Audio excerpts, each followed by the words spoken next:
My name is Captain Katie Harvey. I'm 27 years old and I serve in the United States Army. 30 minutes before I was supposed to get married, I stood frozen, watching my future mother-in-law, Margaret Wilson, set my wedding dress on fire. The dress I'd spent 6 months sewing by hand. The flame from her gold-plated Zippo lighter licked at the satin silk, turning the symbol of my love into a column of foul, black smoke. She dropped the lighter onto the polished hardwood floor, her face a mask of contempt. "I told Jason," she hissed, her voice as sharp as broken glass. "The Wilson family does not marry soldiers who are used to rolling around in the mud. Who do you think you are, bringing that cheap bronze medal in here and thinking it means anything? It's just a piece of metal, you little country girl. My daughter-in-law needs to know how to throw a gala, not how to clean a rifle." She believed she had won. But she had no idea that on the phone, propped discreetly on the vanity, a live stream to my unit in Germany had been running for the last 20 minutes.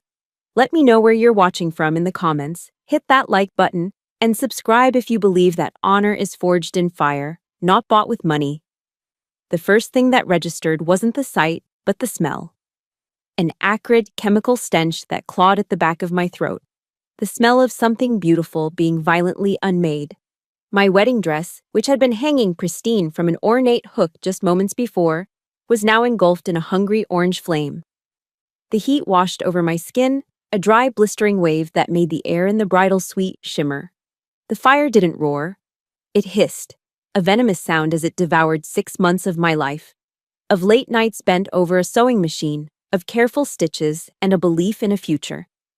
My bridesmaids gasped, a chorus of sharp, horrified breaths that seemed to suck the remaining oxygen from the room. I heard their shock, their disbelief. But I didn't scream, I didn't cry. My body went still, but my mind went into overdrive, the years of training at West Point kicking in like a reflex. Threat assessment, one hostile, Margaret Wilson. Motive, elimination of perceived social contamination. Asset destroyed, wedding dress, handmade. Sentimental and monetary value high. Enemy intent, complete demoralization prior to main event. Psychological warfare, everything slowed down, the way it does in the moments before an ambush. The frantic gestures of my friends blurred at the edges of my vision. The only thing in sharp focus was Margaret's face. I cataloged every detail with cold precision. The triumphant curl of her lip, the manic gleam in her eyes, the slight tremor in her hand that betrayed the adrenaline coursing through her veins. She wasn't a grieving mother-in-law. She was an enemy combatant enjoying her victory. I wasn't watching a dress burn. I was witnessing a declaration of war. My old drill instructor at West Point used to scream it until his voice was raw. When you are under enemy fire, you do not panic. You analyze, you adapt, you overcome. Margaret let the silence hang for a moment, savoring the destruction. Then she launched her verbal assault, each word a carefully aimed bullet intended to shatter my self-worth. "Did you really think this was going to happen?" she began, her voice dripping with derision as she gestured at the smoldering remains of the dress. "That you could just waltz into this family, into this life? You don't belong here." She took a step closer, her diamond necklace catching the light, a stark contrast to the black ash beginning to drift through the air. She tapped a perfectly manicured finger against her collarbone. "This is worth more than every penny you'll ever earn in your little army career.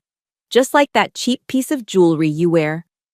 Her eyes flickered to the bronze star I'd pinned to the inside of my bridal robe for good luck. My medal.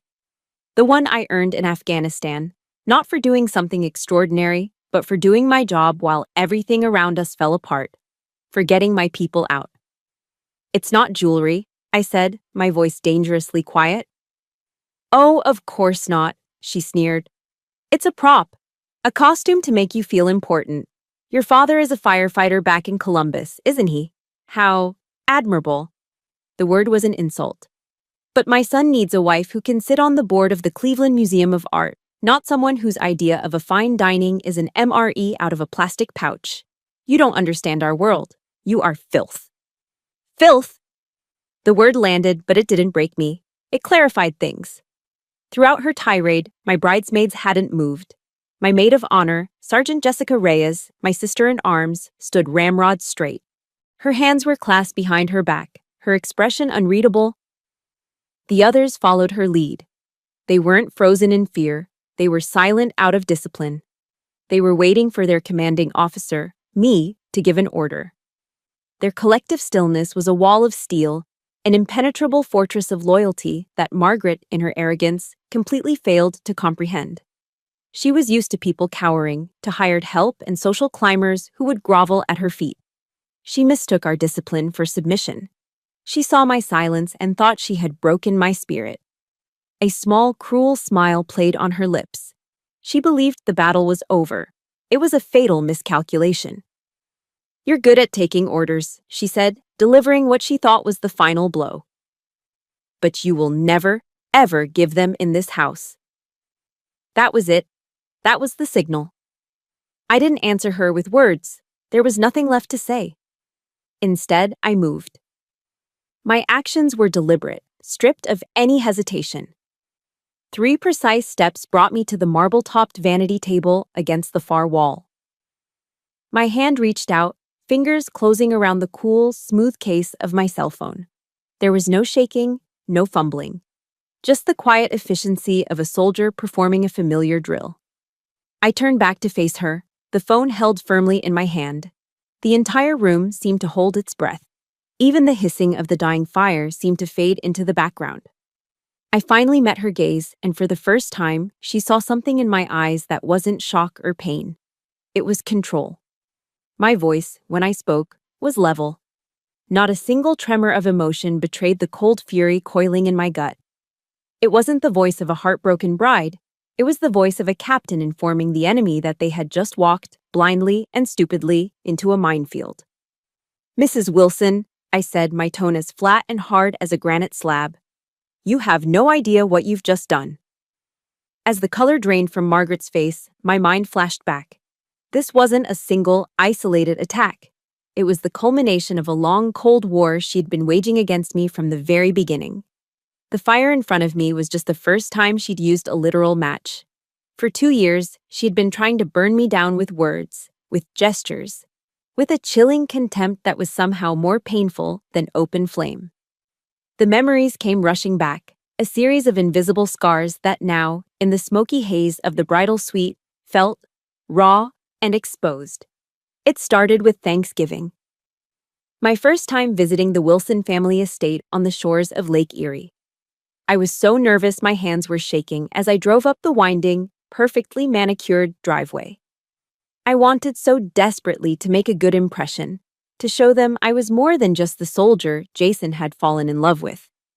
I spent 2 days baking a pumpkin pie from my grandmother's recipe. The edges of the crust fluted perfectly, the aroma of cinnamon and nutmegs filling my tiny apartment. It was a piece of my home, a piece of my heart, offered up in a glass dish. I remember holding it out to Margaret in her cavernous, marble-floored foyer. She glanced at it, a flicker of something unreadable in her eyes, before a tight, dismissive smile crossed her lips. She turned to her housekeeper, a woman in a crisp gray uniform. "Maria," she said, her voice light and airy, "take this to the kitchen. For the staff." Just like that, my offering was relegated to the help. A small, calculated act of cruelty designed to put me in my place before I'd even taken my coat off.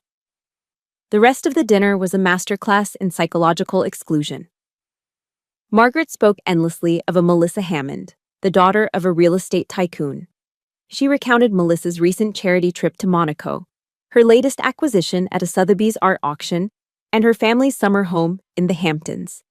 Every anecdote was a carefully polished stone thrown in my direction, meant to highlight how small and insignificant my world was in comparison.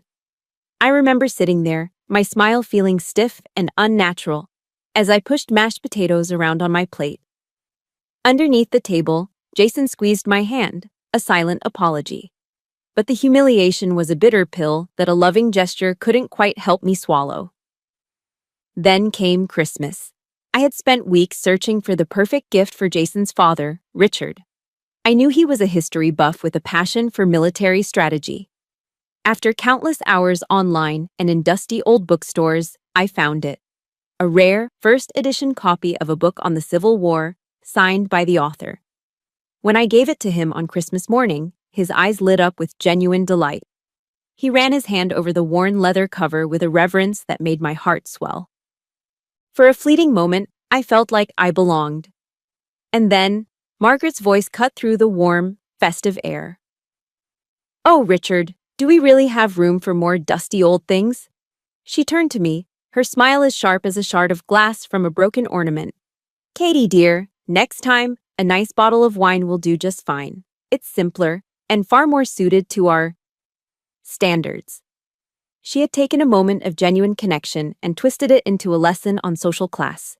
The book, my thoughtful gift, was now just a dusty object, and I was the country mouse who didn't know any better. But the moment that truly carved itself into my memory happened a few months later. I had arrived early to pick up Jason and overheard his mother speaking to him in his father's study. Her voice was low but carried an intensity that made the hair on my arms stand up. "You are ruining your future, Jason," she said, her tone a venomous whisper. "What can that girl possibly offer you? A meager army salary and stories about life in a foxhole. You need a wife who can advance your career, who understands our world. Love doesn't pay the yacht club dues, Jason." An invisible fist slammed into my gut. In that moment, I understood with chilling clarity that in Margaret Wilson's eyes, I wasn't a person. I wasn't the woman her son loved. I was a liability, a bad investment, a line item on a balance sheet that didn't add up. After each of these moments, Jason was there. He would wrap his arms around me, his voice thick with shame and frustration. He would apologize for his mother, for her cruelty, for the world he came from. And he would make me a promise.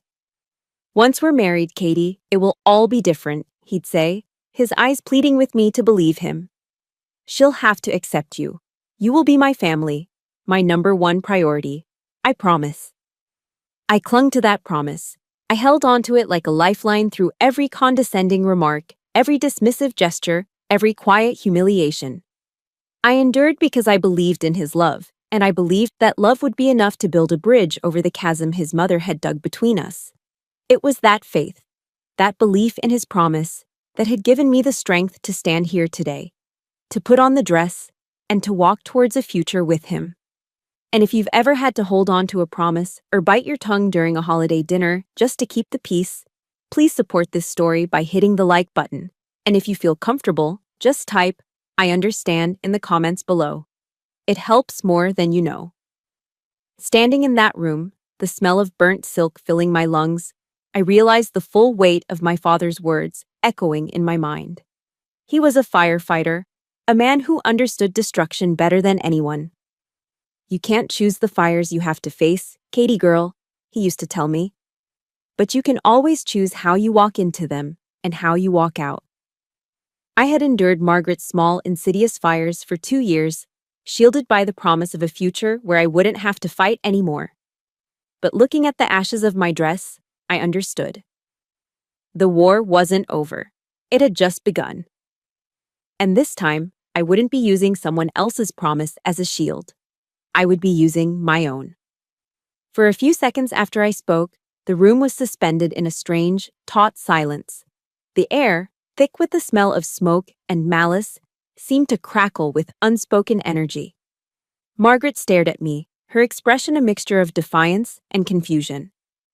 She hadn't yet grasped the full meaning of my words, the shift in power that had just occurred.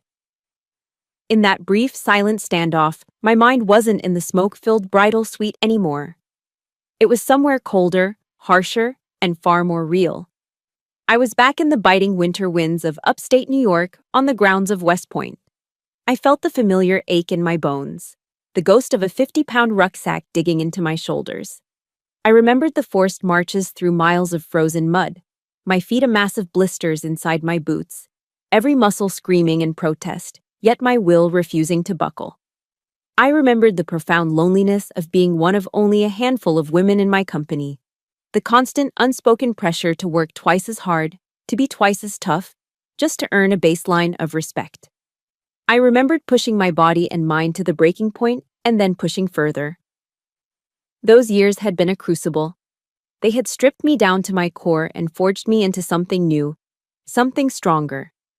They had taught me that pain is temporary and that true strength isn't about how loudly you shout, but about how you hold the line when everything is trying to break you. Margaret Wilson and her petty, cruel little fire. She was nothing. She was a spoiled child playing with matches compared to the infernos I'd already walked through. My thoughts then shifted, softening as they turned to Jason. I saw his face, the earnest look in his eyes the weekend he drove 8 hours straight from Cleveland to Fort Drum, just to spend a few hours with me before turning around and driving back. I remembered him sitting on the floor of my barracks room, patiently learning how to field strip and clean my M4 rifle. Not because he had any interest in firearms, but because he wanted to understand my world, to hold a piece of it in his own hands. I remembered the long nights when I was deployed in Afghanistan, his voice a steady anchor over a crackling satellite phone as the distant thud of mortars echoed in the background. He never told me to be careful. He knew I would be. He just listened. His love was real. It was tangible and true, a steady beacon in the chaos. And it was for him, as much as for myself, that I knew I had to fight this battle. I wasn't just defending my own honor. I was fighting to pull him out from under the toxic shadow of the woman who thought love could be measured in yacht club dues. My gaze fell upon my bronze star, still pinned to my robe, glinting softly in the dim light. Margaret had called it a cheap piece of metal. To me, it was anything but. It wasn't a trophy. It was a testament. Looking at it, I didn't see polished bronze. I saw the faces of the soldiers in my unit, young men and women who had trusted me with their lives in a place where one bad decision could mean the end of everything. I saw their sacrifice, their grit, their unwavering loyalty. That medal was a symbol of something Margaret would never understand: honor. It isn't something you can inherit or buy at an auction. It isn't displayed in a glass case. It's forged in quiet moments of integrity, in making the hard right choice over the easy wrong one when no one is watching. It's earned in sweat and fear and an unwavering commitment to something bigger than yourself. West Point's motto was etched not just on the academy walls, but onto my very soul: duty, honor, country. They weren't just words, they were my compass. Setting fire to a wedding dress was a cowardly act. It was an act devoid of honor. And Captain Catherine Harvey does not retreat from cowardice. I thought of the day I got my acceptance letter to West Point. There was no fancy dinner, no champagne toast. My family celebrated in our small backyard in suburban Columbus with cheap beer and pepperoni pizza from a local joint. I remember my dad, a quiet man of few words, wrapping me in a hug, his firefighter's uniform still smelling faintly of smoke. He held me tight and whispered in my ear, his voice thick with emotion, "I have never been more proud." That simple, heartfelt pride from my working-class father was worth more than all the Wilson Steel money in the world. The contrast between that pure, unvarnished love and Margaret's venomous contempt solidified my resolve into something sharp and dangerous. All these thoughts, the grueling marches, Jason's steadfast love, my father's pride, the weight of my duty, converged in that single moment. My composure was no longer a defense mechanism. It was now a weapon. With a slow, deliberate movement, I turned the phone in my hand, angling the screen so Margaret could see it clearly. Her own face stared back at her, twisted in a mask of arrogant fury. The image was live, undeniable. Her eyes widened, the first flicker of genuine panic breaking through her carefully constructed facade. "The wedding live stream," I explained, my voice as calm and steady as if I were delivering a routine situation report. "For my unit stationed in Germany, and for Jason's family down in Florida who couldn't make it." I let the words hang in the air for a beat, each one a hammer blow against her crumbling fortress of privilege. It's been running for the last 20 minutes. The counteroffensive had officially begun. The mask of contempt on Margaret's face shattered. It happened in an instant, the smug superiority collapsing inward, replaced by a raw, primal panic. Her carefully curated composure dissolved into a gasping disbelief. You're lying," she stammered, her voice losing its sharp, aristocratic edge and becoming thin and reedy. "You wouldn't dare." But the proof was undeniable. From the small speaker of my phone, A wave of sound spilled into the room, dozens of voices murmuring in shock and outrage from halfway across the world. Then, one voice, clear and loud, cut through the noise, amplified by the phone's microphone. It was one of my sergeants in Germany. "Captain Harvey, we got your 6. Bravo Company is right behind you." The sound of her soldiers, my soldiers, cheering in support was the breaking point. Like a cornered animal, Margaret lunged for the phone, her perfectly manicured nails outstretched like claws. She never made it. Sergeant Jessica Reyes moved with the fluid, economical grace of a trained soldier. She didn't touch Margaret. She simply stepped into her path, a calm, immovable object. "Ma'am," Jessica said, her voice devoid of emotion, yet carrying the unmistakable weight of authority. "I would advise against that.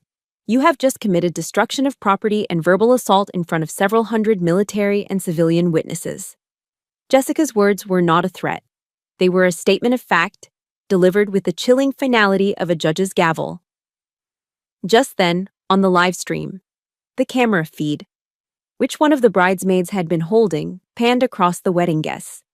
It settled for a moment on the groomsmen's area, where Jason stood. I saw his face. It was a thundercloud of disbelief hardening into pure, unadulterated fury. For a second he just stood there, his knuckles white as he clenched his fists. Then, without a word, he started to run. He didn't walk. He didn't jog. He ran.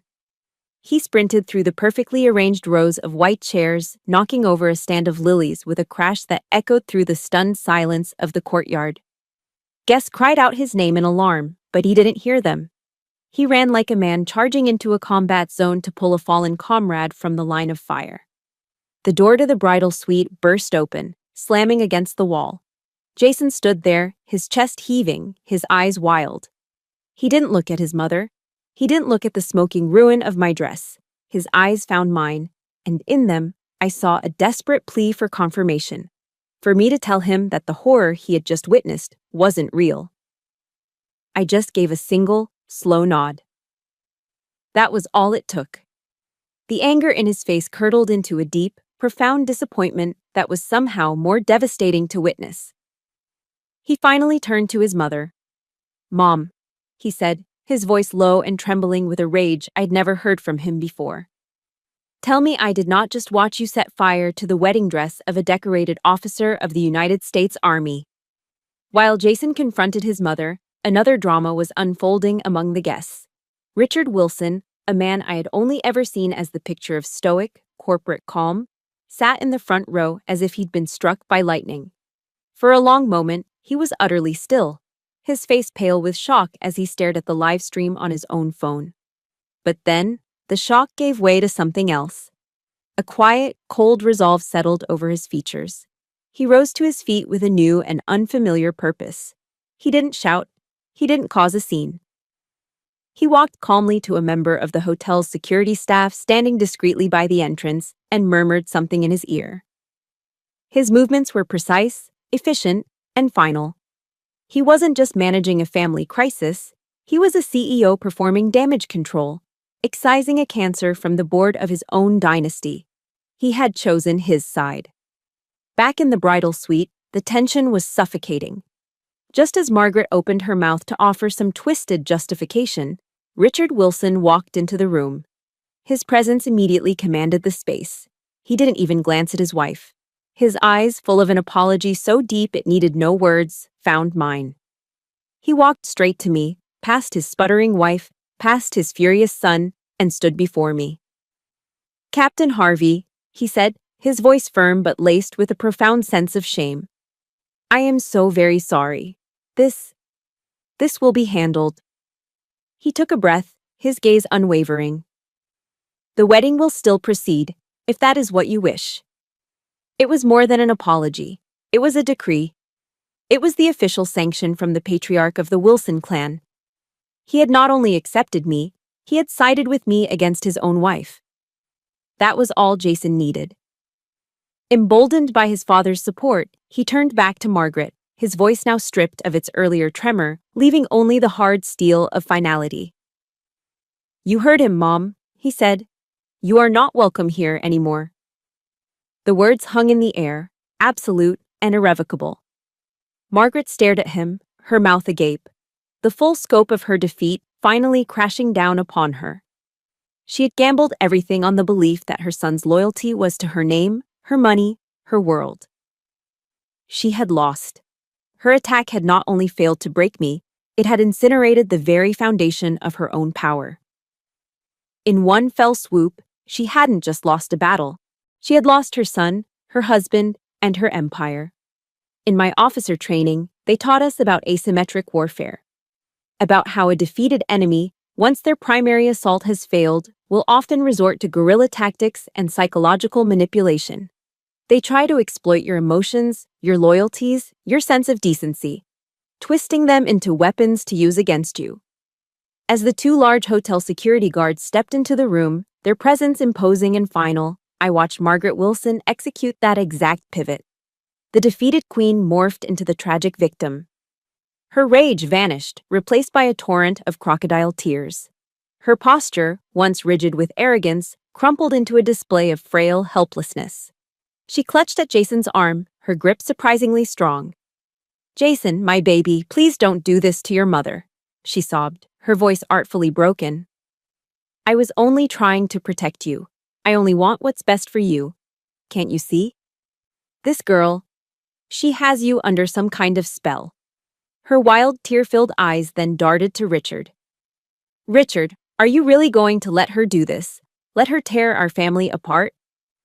Every word was a precisely calibrated weapon, aimed at the two oldest and deepest vulnerabilities a son and a husband can have: guilt and duty. For years, this had been her most effective arsenal. I could hear the whispers starting up from the guests who were now crowded near the doorway, drawn by the commotion. Their murmurs were laced with sympathy, not for me, but for the distraught mother being treated so harshly on her son's wedding day. I saw it then, her final desperate gambit. To lose the battle but win the war of public opinion, painting herself as the martyr and me as the villain. I watched Jason's face. This was his final test.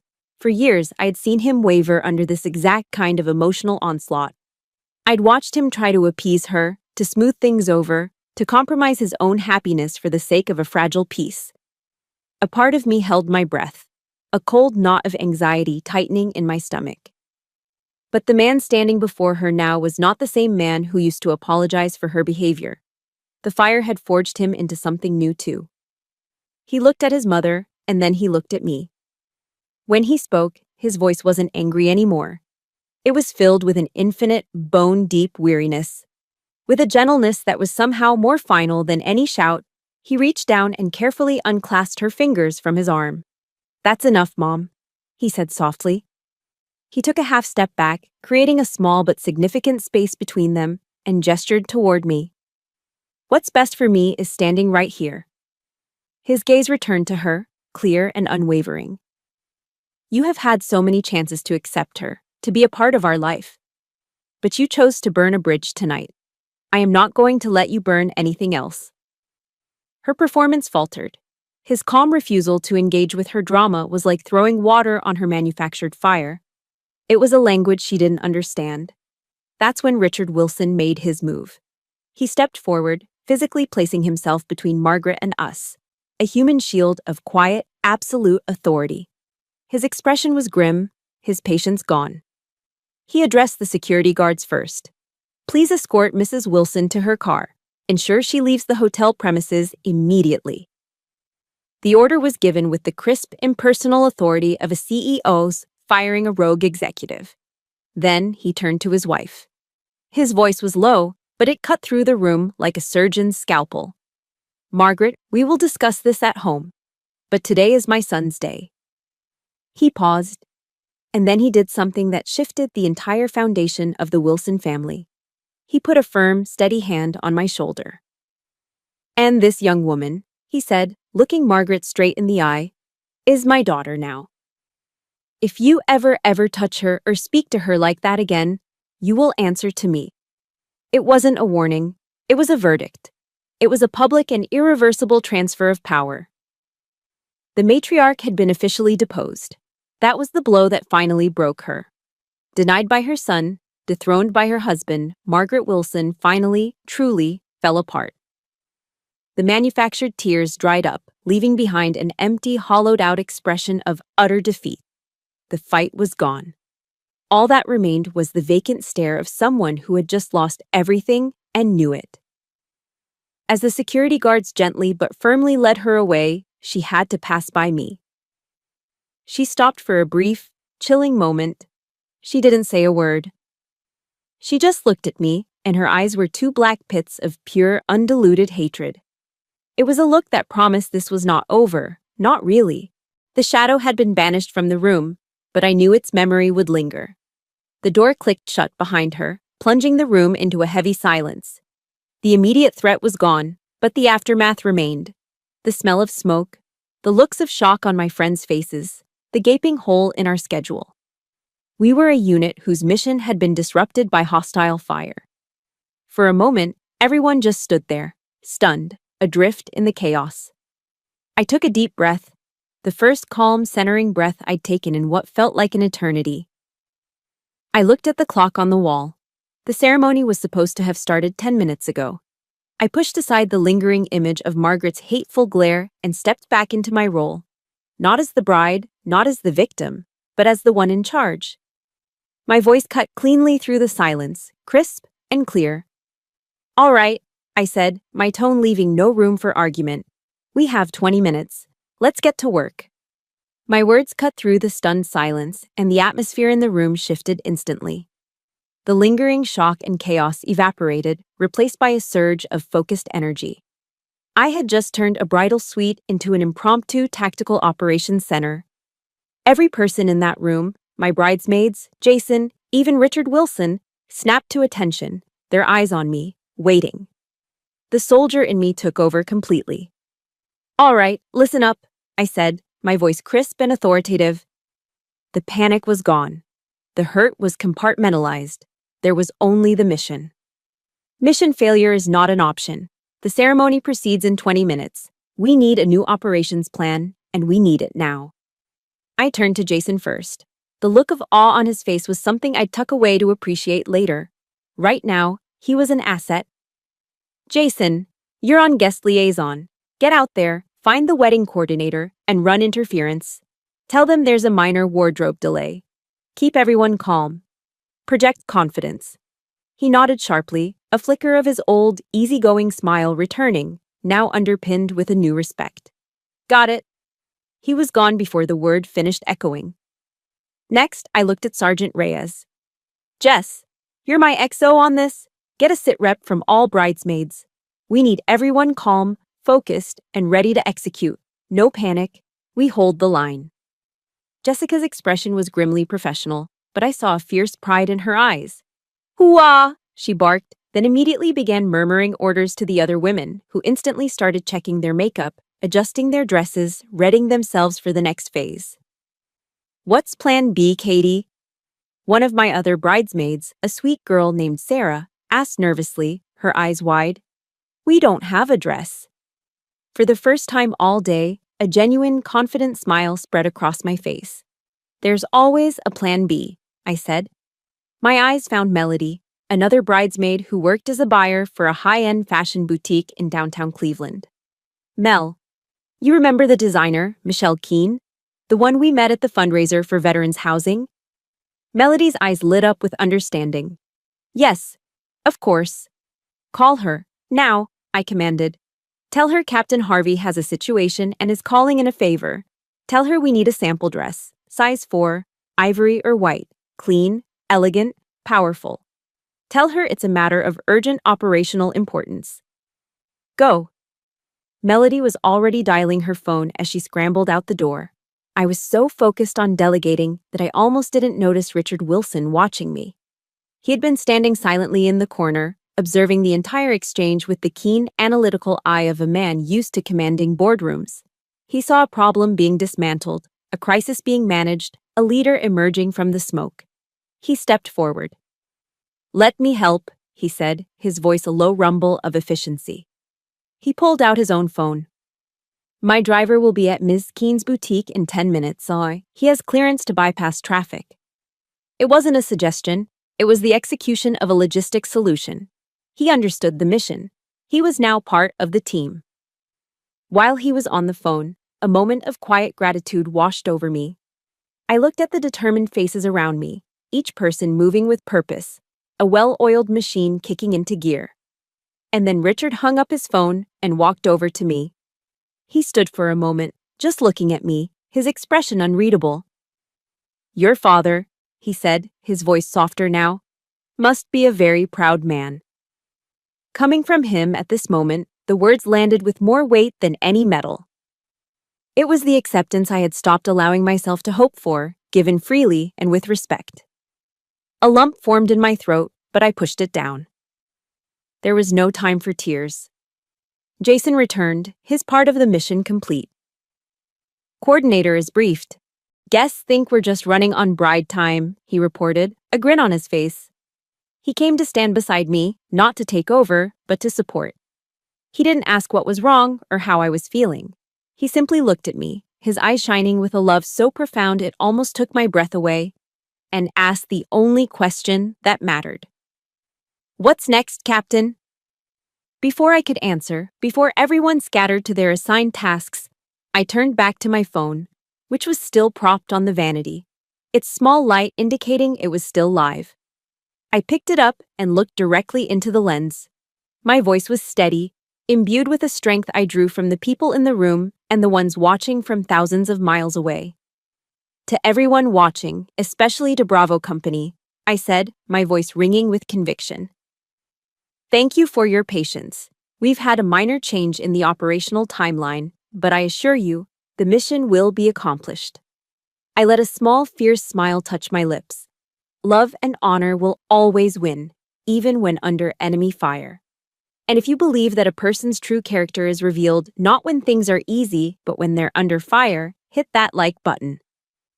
Let's fill the comments with a simple "hooyah" to show support for everyone who refuses to back down.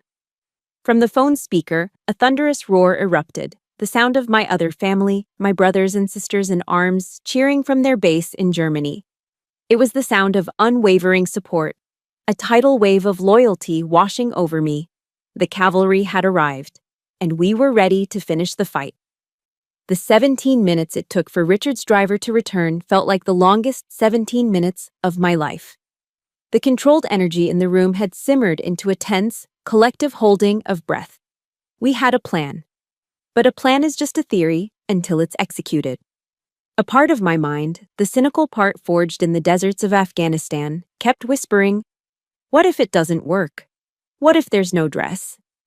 I pushed the thought away, focusing on the steady ticking of the clock on the wall, each second a small hammer blow against my resolve.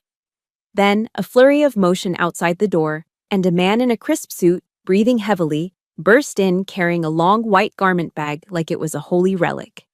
The mission was a go. The collective sigh of relief in the room was a physical thing. Melody took the bag with the reverence it deserved and unzipped it. There was no rustle of lace, no shimmer of beaded satin. Instead, the material that emerged was a solid, substantial ivory crepe. It was a masterpiece of minimalist design, with clean lines, a strong silhouette, and an air of uncompromising elegance. It didn't whisper of fairy tales. It announced its presence with quiet authority. As Melody and Jess helped me into it, the cool, heavy fabric settled over my shoulders like a mantle of command. I looked at my reflection, and for the first time that day, I saw myself clearly. The girl who had painstakingly sewn a dress full of soft, hopeful dreams was gone, burned away in Margaret's fire. In her place stood this woman, reflected in the mirror.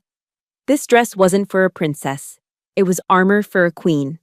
It fit the person I had been forced to become in the last hour, and it felt more honest, more me, than the original ever could.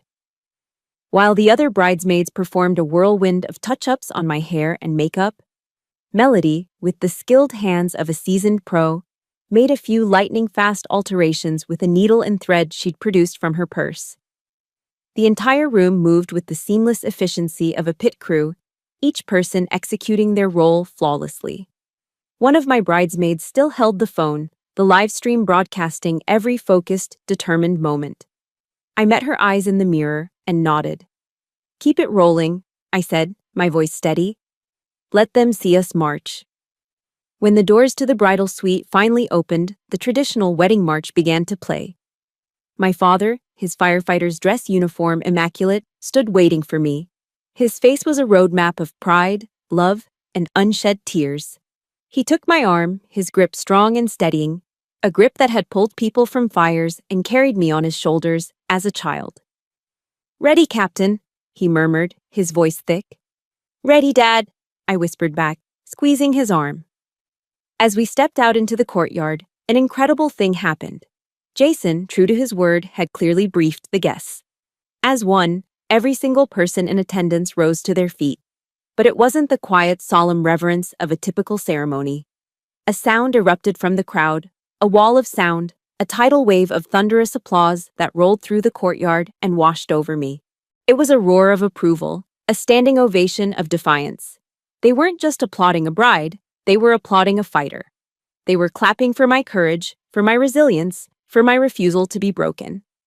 I felt my father's hand tighten on mine, and when I glanced at him, I saw tears openly streaming down his weathered cheeks.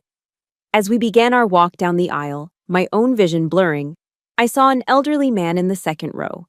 He was impeccably dressed, his chest adorned with a row of service ribbons from a long-past war.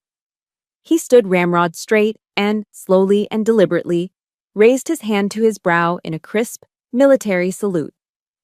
He was a retired Army general, I realized with a jolt. A moment later, another man in the fourth row, a former Marine with a bulldog tattoo visible on his forearm, stood straighter and did the same. Then another, and another. All across the courtyard, the veterans and active duty service members in the audience, men and women, old and young, were saluting me. It was the highest honor they could bestow. A silent, powerful acknowledgement that transcended this wedding, this family drama. They were saluting one of their own, recognizing the uniform of the heart. The tears finally spilled over, but they were tears of overwhelming, cleansing gratitude. When I reached the altar, Jason took my hands in his. The love and pride in his eyes were so intense they felt like a physical force, holding me up, making me stronger. Our officiant, a retired Army chaplain with a kind, knowing face, set aside his prepared notes. He looked out at the guests, then at us. "We are gathered here today not just to witness a marriage," he began, his voice warm and resonant, "but to celebrate courage, to honor commitment.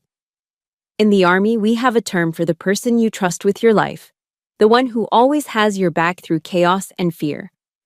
We call them a battle buddy. Today, Jason and Katie are choosing to be battle buddies for life, pledging to defend and support one another in times of peace and in times of conflict." When it was time for the vows, Jason turned to me, his hands enclosing mine, a warm, solid anchor. He didn't recite the traditional words. He spoke from his soul, his voice clear and strong, echoing the vows of a soldier. "Katie," he began, his gaze locked with mine, healing every wound Margaret had tried to inflict. "I promise to be your constant rear guard, to be your cover in every firefight, to be your comrade in every battle this life throws at us. I will never accept defeat. I will never quit. And I will never, ever leave a fallen comrade behind. My mission, starting today and for the rest of my life, is you." By the time he finished, I was crying freely, as was half the audience. Every word was a balm, a promise of a true and equal partnership. When the chaplain finally said, "I now pronounce you husband and wife," Jason didn't just kiss me. He pulled me into a fierce, grounding embrace, a hug that spoke of relief, of boundless love, and of a respect so profound it settled deep in my bones. It was a hug that said, "We made it. We're safe now." The applause that erupted was deafening, a joyous explosion of sound. And through the live stream, we could hear it, a tinny but triumphant roar of cheers from Bravo Company in Germany. This wasn't just the end of a ceremony. It was the declaration of a victory. We had faced enemy fire, together, and we had won. Walking into the reception hall felt like stepping from a battlefield into a victory celebration. The air, which had been thick with tension just an hour before, was now buzzing with a joyous, electric energy.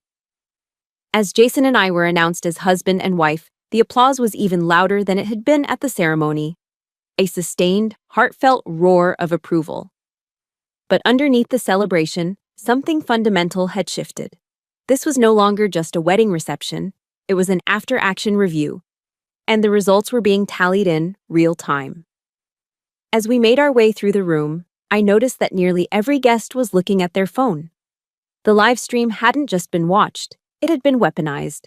Short, powerful clips of Margaret setting the dress on fire, of her venomous tirade, of Jason's furious sprint, and of the veteran's salute had gone viral within our local community.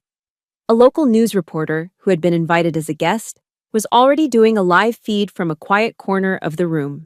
The hashtags were everywhere. Captain Katie, wedding under fire, honor wins. What Margaret had intended as a private act of humiliation had become a very public referendum on her character, and the verdict was unanimous. The social landscape of the room had been completely redrawn. I watched as Margaret's inner circle, a clique of wealthy, formidable women who usually held court like a coven of queen bees, huddled together in a corner. They looked awkward, uncomfortable, their usual air of effortless superiority replaced by a palpable sense of unease. They had come expecting to witness the strategic merger of two powerful families. Instead, they had witnessed the self-immolation of their queen. One by one, I saw them make quiet, hasty exits, slipping out a side door without so much as a goodbye. They were rats deserting a sinking ship. The people who remained were our people. Jason's colleagues from his architecture firm, who looked at him with a newfound respect. My friends from home, their faces beaming with pride. And most noticeably, the veterans. They had formed their own unofficial honor guard around our table, a warm and welcoming battalion of shared values. The head table, which Margaret had meticulously planned to seat the old money titans of Cleveland, was now occupied by a retired firefighter, a decorated army captain, a proud architect, and a CEO who had just rediscovered his own moral compass. The social order Margaret had spent a lifetime building had crumbled to dust in a single afternoon. One of Margaret's closest friends, a woman named Beatrice Astor, whose face was a familiar sight on the society pages, made the mistake of trying to bridge the gap. She approached me with a practiced, sympathetic smile, her diamonds glittering. "Oh, Katie, my dear," she cooed, placing a cool hand on my arm. "Such a terribly unfortunate incident. Margaret just gets a bit overwrought sometimes." I looked down at her hand on my arm, then back up at her face. I gave her a smile that was all teeth and no warmth. "In the Army, Mrs. Astor," I said, my voice pleasant but laced with ice, "we call what she did a hostile act, not being overwrought. But it was so lovely to meet you." The smile froze on her face. She withdrew her hand as if she'd been burned, stammered a quick, unintelligible reply, and beat a hasty retreat. The message was clear. The old rules no longer applied. I was not going to play their game of polite, passive-aggressive nonsense. Richard Wilson, however, was not acting like a man ashamed of his family's scandal. He was acting like a victorious general consolidating his position. He moved through the room with a renewed sense of purpose, not apologizing, but proudly introducing his new daughter. He'd bring a guest over, clap them on the back, and say with a booming voice, "Have you met my daughter, Captain Harvey, toughest damn person in this family?" He was publicly, unequivocally declaring his allegiance. Later, during the toasts, he stood up, glass in hand. He didn't rehash the day's events. He didn't need to. Everyone knew. Instead, he made a simple, powerful announcement. "To Jason and Katie," he said, raising his glass to us, "who have reminded us all today what truly matters." He paused, letting the words sink in. "And in that spirit, I am announcing tonight that the Wilson Family Foundation will be undergoing a major shift in its directional focus in the coming year." It was a quiet, corporate-sounding statement, but everyone in the room understood the subtext. The era of Margaret Wilson, with her vanity projects and social climbing charities, was officially over. But the most powerful testament to our victory wasn't in the toasts or the retreating backs of Margaret's friends.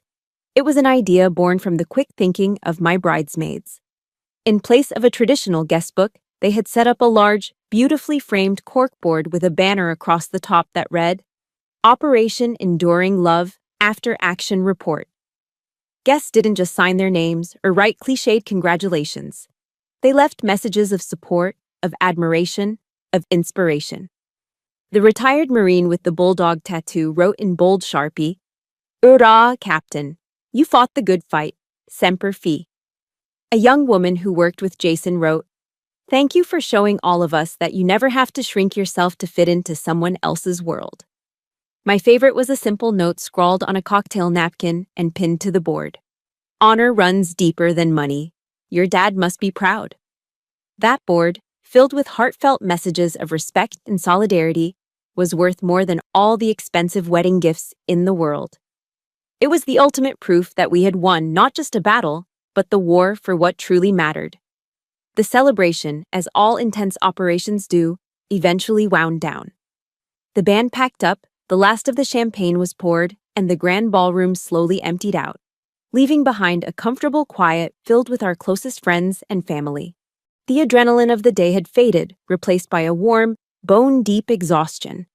It was the satisfying fatigue that comes after a hard-fought victory. We were surrounded by love and laughter, basking in the glow of our unconventional triumph. It was then that I saw Jason standing off to the side, his shoulders slumped slightly as he stared at his phone. The joyous light that had been in his eyes all evening had been replaced by a familiar shadow of sadness and fatigue. I walked over and gently touched his arm. He looked up, his smile not quite reaching his eyes, and showed me the screen. It was a long text message from his father. My eyes scanned the words. Richard had spoken with Margaret after she'd been escorted home.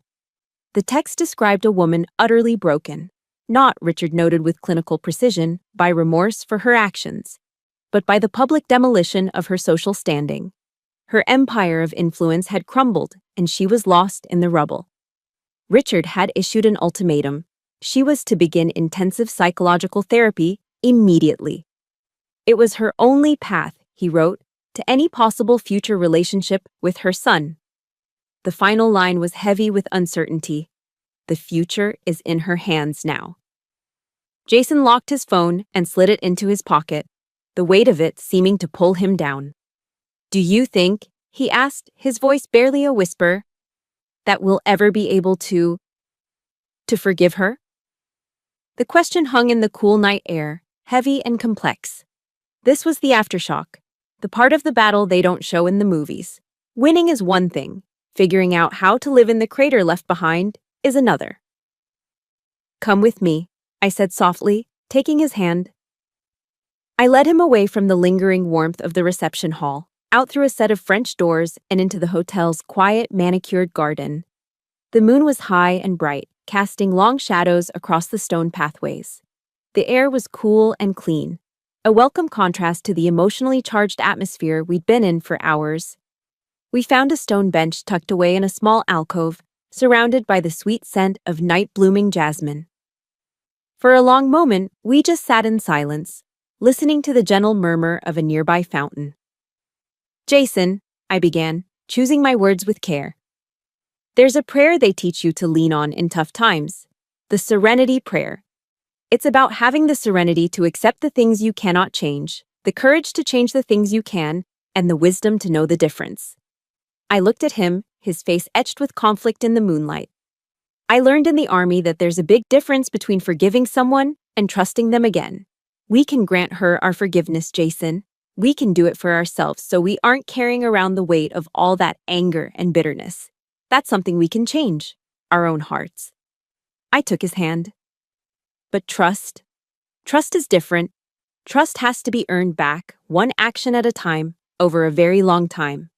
And until it is, boundaries have to be established. That is the wisdom part. We can't just let her back into our lives as if nothing happened. There will have to be rules of engagement, new protocols. The balance of power has shifted, and she needs to understand that. He nodded slowly, a profound sense of relief seeming to wash over him. I wasn't demanding he cut his mother out of his life forever. I was offering a strategy, a way forward that protected us without demanding pure hatred. He was quiet for a moment, and then he reached into the inner pocket of his tuxedo jacket. He pulled out a small velvet-covered box.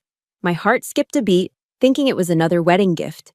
But when he opened it, my breath caught in my throat. Resting on the black velvet was my bronze star. He must have gone back to the bridal suite at some point, back to the ashes and the smoke, and found it. He had carefully cleaned away every speck of soot. The bronze gleamed, catching the moonlight. I found it on the floor, near the ashes of your robe, he said, his voice thick with emotion. He took it out of the box and pressed it into my palm. It was still warm from his body. My mother called this a cheap piece of metal. He closed my fingers around it, his own hands enveloping mine. To me, he said, looking me straight in the eye, this is the most precious piece of jewelry in the entire world. It represents who you are, and I have never been more proud to be your husband. In that moment, the last of the day's wounds closed over. The sting of Margaret's insult, the deepest cut she had managed to land, was finally, completely healed by the profound love and respect of this man. The validation from Richard, the support of my friends, the cheers of my unit, they had all been powerful.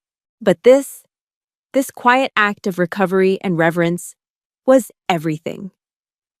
I didn't need Margaret's approval. I never had. I had all the honor, all the recognition, all the love I would ever need, right here in my hands. We stood up and walked to the edge of the garden, our arms around each other, looking out at the glittering skyline of Cleveland spread before us. We survived the first major engagement, Captain, Jason murmured into my hair, his tone light but his words heavy with meaning. I smiled, leaning my head against his shoulder, the cool metal of the metal a comforting weight in my hand. And we'll get through every other one that comes our way. Together, I said. Our command center is secure. We didn't talk about a honeymoon in the Maldives. We didn't talk about buying a house or any of the normal things a newly married couple might discuss. We just stood there, breathing in the quiet victory, knowing that we had built the foundation of our life together not on easy promises, but on something far stronger. Something that had been tested and proven true in the heart of the fire. 3 months later, I found myself standing in the grand ballroom of the same hotel. But the atmosphere was unrecognizable. It was the night of the Wilson Family Foundation's annual fundraising gala, an event that had once been the glittering centerpiece of Margaret's social calendar. In the past, it had been a showcase of empty opulence and performative charity. Tonight, it was something else entirely. The air wasn't filled with pretentious chatter, but with a quiet, purposeful dignity.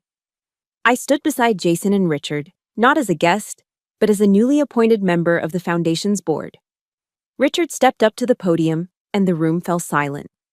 Behind him, a large screen lit up, not with the old stuffy Wilson family crest, but with a new logo. A stylized, elegant phoenix, its wings unfurled as it rose from a subtle flicker of flame. Good evening, Richard began, his voice steady and clear. Tonight marks a new beginning, a new mission. He spoke of honor, of service, and of the resilience of the human spirit. Then, with a proud glance in my direction, he announced the Foundation's new flagship initiative. We are proud to launch the Phoenix Project, he declared, a dedicated grant program to support female veterans and military families who are transitioning to civilian life, helping them start businesses, pursue education, and find stable housing. A wave of heartfelt applause filled the room. I looked at the logo on the screen, the beautiful bird rising from the fire, and a profound sense of peace settled over me. The very fire Margaret had lit to destroy my future had been captured, repurposed, and transformed into a beacon to light the way for others. The ashes of my wedding dress had become the seeds of a forest of new opportunities.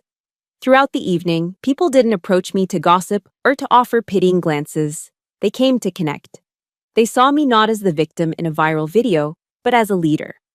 A young woman who introduced herself as a recently discharged Air Force pilot came up to me, her eyes shining with unshed tears. Captain Harvey, she said, her voice trembling slightly. I've been trying to get a loan to start my own aviation consulting firm, and I've been hitting brick walls for 6 months. I was ready to give up. She took a deep breath. Watching what you did, how you stood your ground, it gave me the strength to make one more push. Thank you, Captain. You have no idea what your story meant to me." Her words were a gift, a confirmation that my personal battle had become something larger than myself. I had a new mission now, right here at home, using my own experiences not just to survive, but to help others lead. I listened to her story, offered what advice I could, and connected her with a contact Richard had introduced me to earlier that evening. I was no longer just a soldier. I was becoming a bridge. Later in the evening, as Jason and I were chatting with my father, a hotel staff member approached with a small cream-colored envelope on a silver tray. It was addressed to Jason. He opened it, his expression guarded. Inside was a simple, elegant card. There was no long, rambling apology, no attempt at manipulation. There were only 5 handwritten words. "I have started the therapy." It wasn't a resolution. It wasn't a happy ending for that broken part of our family. But it was a beginning. A single, fragile flicker of hope in a long, dark tunnel. Jason quietly folded the card and put it in his pocket. He met my eyes and we shared a silent understanding. The road ahead with his mother would be long and uncertain, but we were no longer afraid of it. We had been tested and we knew the strength of our alliance. We could face whatever came next. As the gala wound down, Jason and I stepped out onto the same balcony where we had stood on our wedding night, looking out at the glittering expanse of the Cleveland skyline. The night was calm, the air cool against my skin. For a long time, we just stood there, shoulder to shoulder, breathing in the quiet peace. "Did you ever think," Jason murmured, his arm wrapping around my waist, "that one burnt dress could lead to all of this?" I smiled, leaning my head against his shoulder, feeling the steady rhythm of his breathing. The image of the phoenix flashed in my mind, its wings tipped with gold. I thought of the ashes, of the hatred, and of the incredible resilient love that had risen from them. "The fire only burned away what was unnecessary," I said softly, my voice filled with a certainty that resonated deep in my soul. "The things that are truly built to last, the things forged from honor and loyalty and love, they don't burn." I turned to look at him, at my husband, my partner, my battle buddy. They just get stronger. The dress was gone, turned to ash and memory. But in its place, something far more beautiful and enduring had risen. A legacy of strength, a future of purpose, and a love as unbreakable and immortal as the phoenix itself. That night on the balcony, I realized my story wasn't about a wedding dress at all. It was about discovering that the strongest armor we can ever wear is the honor we earn and the love we fight for. Thank you for walking through the fire with me on this journey. My greatest hope is that it reminds you of your own strength. If this story resonated with you, please consider subscribing and joining our community. We believe every scar has a story, and every story has the power to heal. Share your thoughts in the comments below. Your voice matters here. Until next time, stay strong.